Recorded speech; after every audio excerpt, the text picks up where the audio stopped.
In a bygone era, it seemed unlikely that Japan and the United States would ever be at war.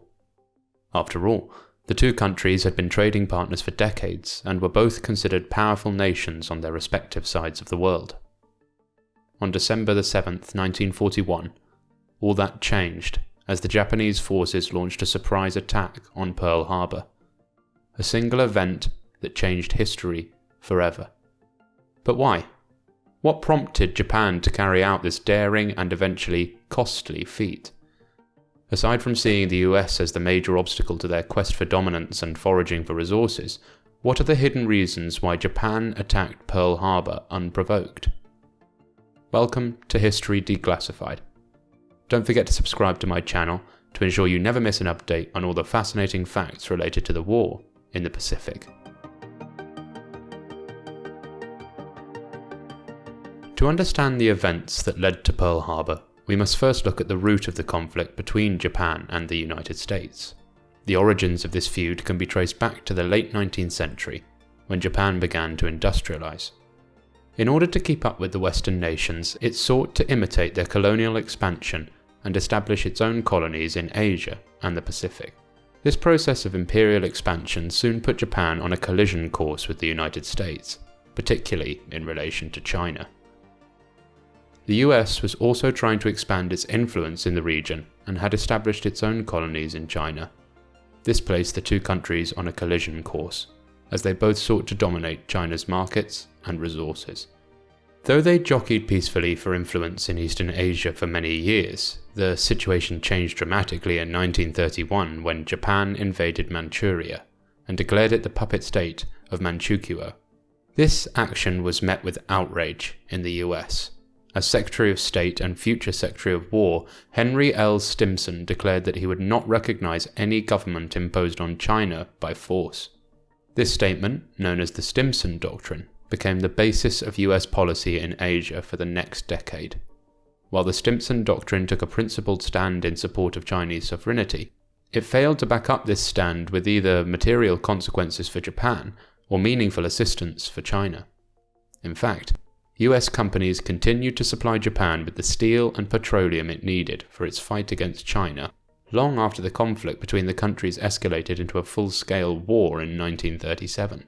Even the Japanese military's murder of between 100,000 and 200,000 helpless Chinese military prisoners and civilians, and the rape of tens of thousands of Chinese women during the 1937 rape of Nanking failed to immediately shift US policy. Although the United States began to take a more aggressive stance towards Japan in 1940, this was largely due to the strong isolationist movement that was popular at the time. This movement sought to keep the US out of any foreign entanglements and even prevented President Franklin D. Roosevelt from directly providing military aid to countries under threat from Nazi Germany, such as Great Britain. As a result, while the US was willing to provide limited economic aid to China during this time, it continued to allow Japanese forces access to vital materials essential for their war effort. The Japanese had hoped that they could secure the resources they needed and maintain peace with the US.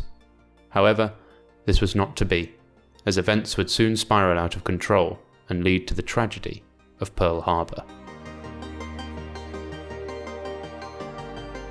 With Japan's unchecked aggression in Asia, the United States was forced to take a more aggressive stance toward the empire.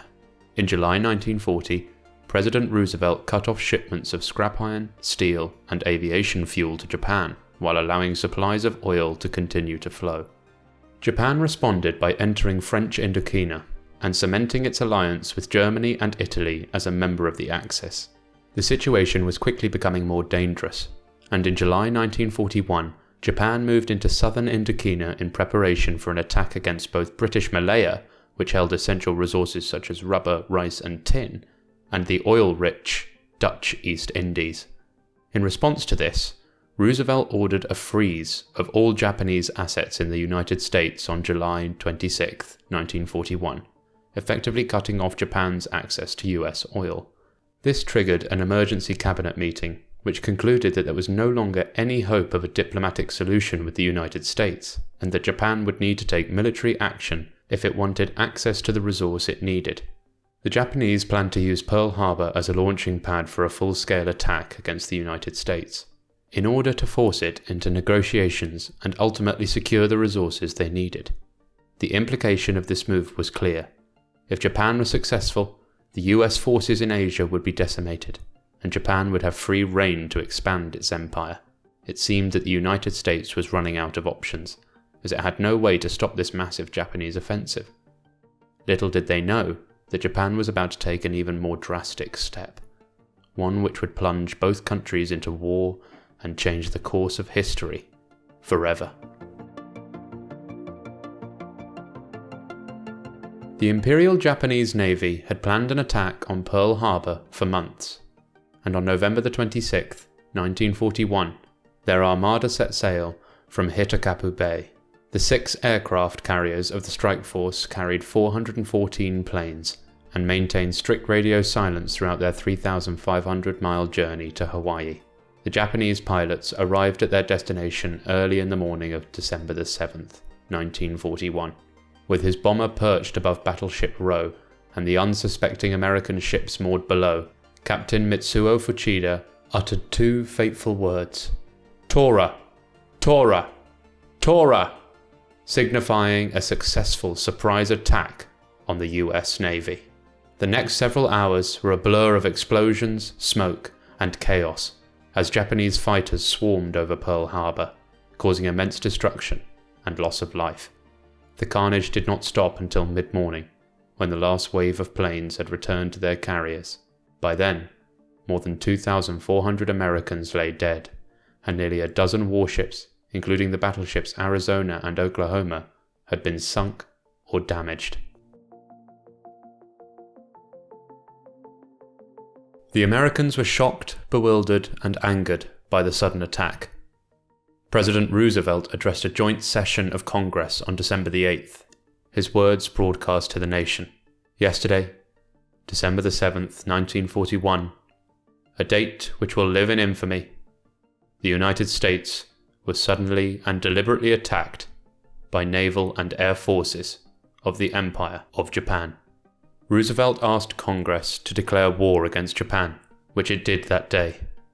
The attack on Pearl Harbor was a shock to the American people, but the attack on Pearl Harbor also awakened a sleeping giant in the United States. The previously divided American public now united behind President Roosevelt and declared war on Japan 2 days later.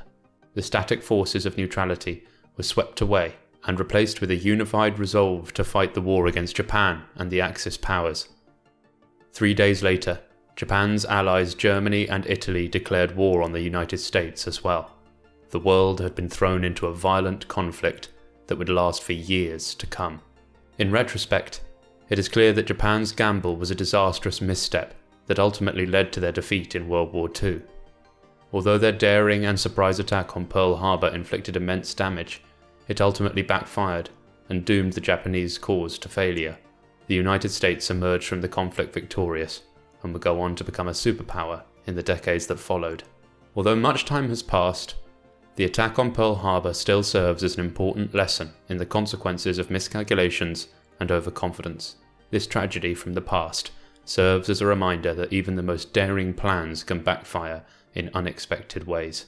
We must always remember to think before we act, for actions have consequences that often cannot be undone. By remembering the courage and sacrifice of those who served on that fateful day in 1941, we can ensure that their legacy will live on forever. Let us never forget Pearl Harbor and the heroes who fought and died for their country during one of the darkest hours in American history.